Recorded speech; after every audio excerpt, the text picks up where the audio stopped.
So Outer Reef really provides a semi-custom to custom experience, and pretty much the sky's the limit.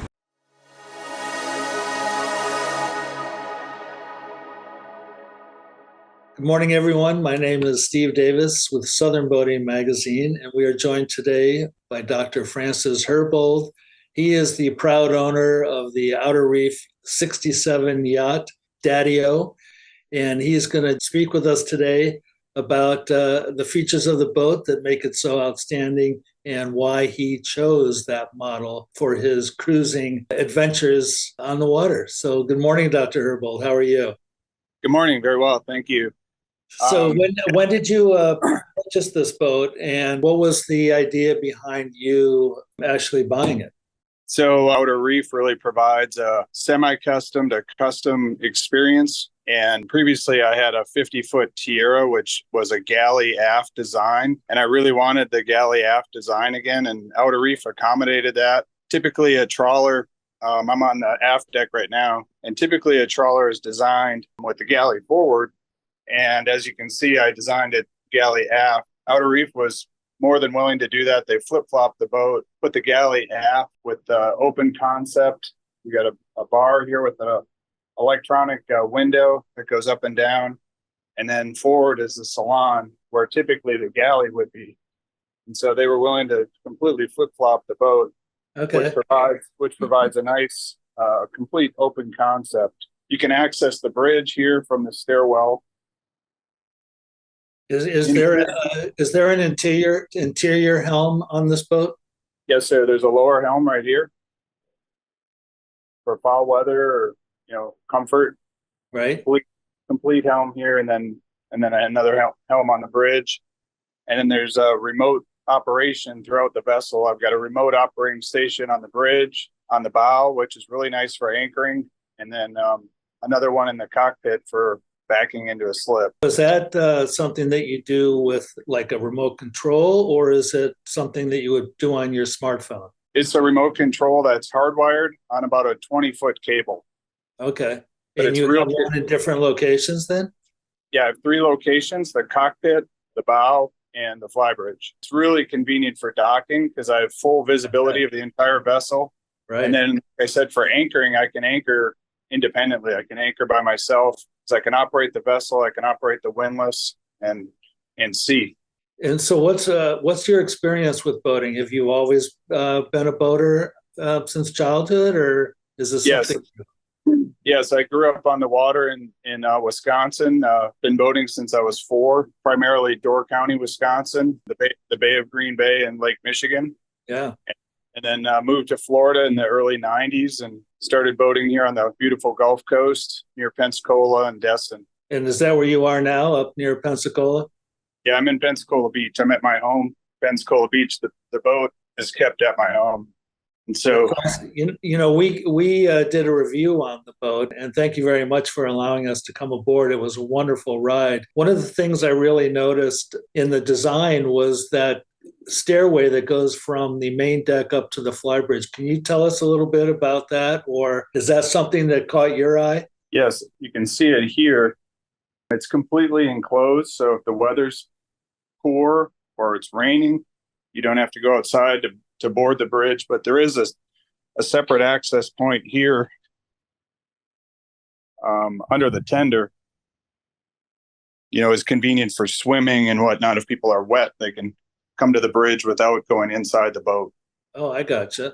Well, is there anything about why you have the angle of that doorway as opposed to the typical flat and slide setup for walking down the stairs or opening up that area? The interior stairwell? Yeah. I think it's angled. It's angled here just to conform with the design of the bridge. And then it helps with runoff. If you were to get water up here, it runs off, and there's a convenient drain right below it. Oh, nice. So what are some of the other features that really drew you to this model? A cockpit motor yacht is what I really wanted, and Outer Reef was willing to add the cockpit as well. This boat was originally designed as a 63, and I added a 4-foot cockpit without any pushback from Outer Reef at all. And like I said, the level of customization is incredible. Just as an example, this is here. This is a teak inlay table Nice. that my girlfriend drew. She drew the mermaid on the table, sent it to Taiwan, and Outer Reef did a teak inlay of the mermaid that she drew. Wow. So I mean, that's the level of customization. Excellent. And here's a view. Here's a view from the bridge. And so pretty wide open, 360-degree view. How does the boat handle when you're up there? Excellent. Yeah, it's solid. It's heavy. It doesn't blow around. Like we were saying earlier, I've got these remote operating stations. Just plug into this white port right here. Okay. Remote. And then when I'm docking, I stand here. And so I have complete visualization down the side of the boat. So I see the tender you've got up there. Is there a crane that goes with that? Yeah, there's a davit behind it that lifts it off the starboard side. And obviously, once it's launched, you got plenty of room up there for sunning and that kind of thing. Yes, and this entire bridge deck can be covered with a sunshade, just like the bow settee and the cockpit. And so go ahead. I was going to say, once the tender's deployed, there's a ton of space up here. You can put chaise lounge chairs or whatever you wanted up here. You can put a band up here if you wanted to. Well, that's plenty of room for sure.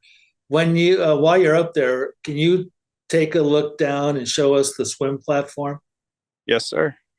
From the bridge? From the bridge up there, because it looks like you can get a good view of the size of it. Yep. So there's the hydraulic swim platform.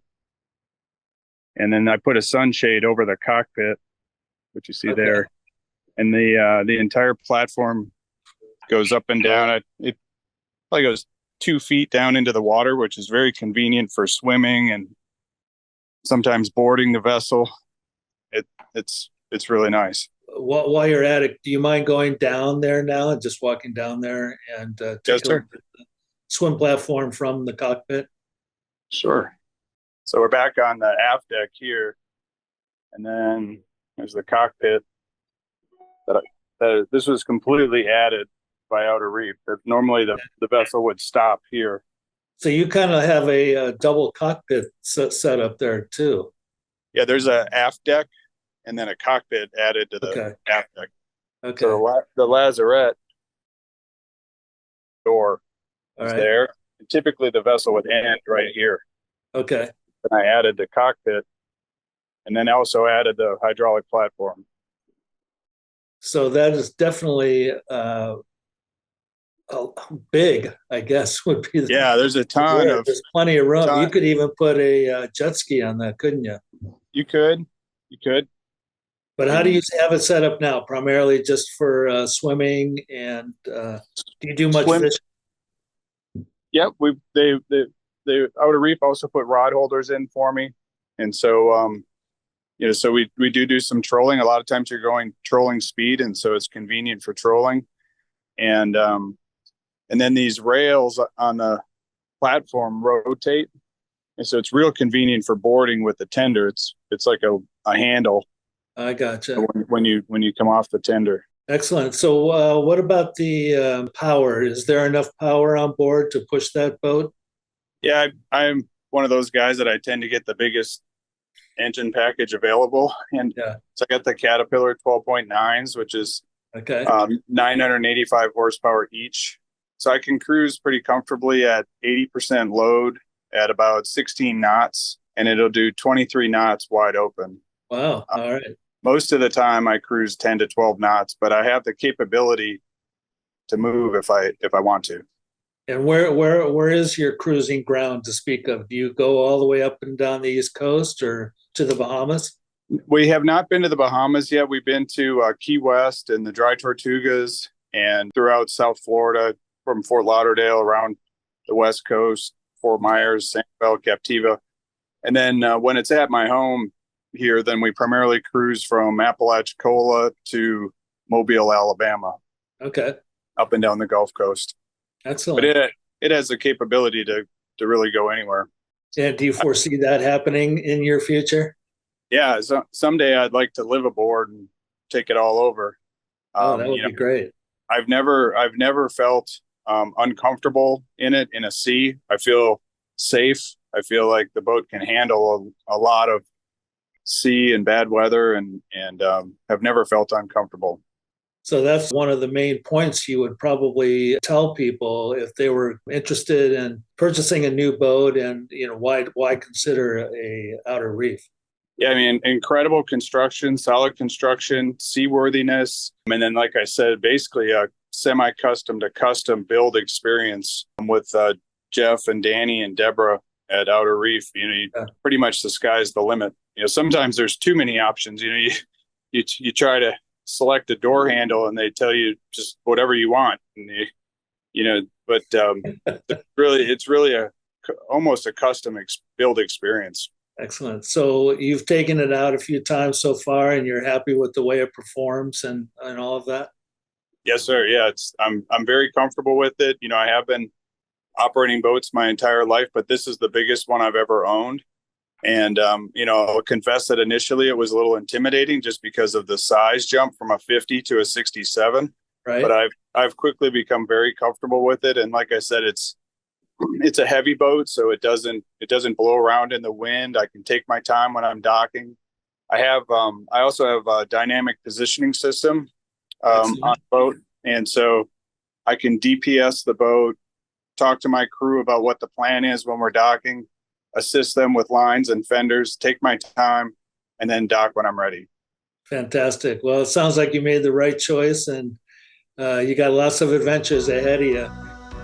Yes, sir. Yeah, I'm very, very happy. Very happy. I wish I could spend every day on it.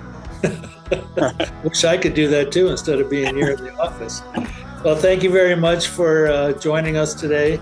Really appreciate it, and safe voyages ahead, and best of luck. Thank you very much. You have a great day. Thank you.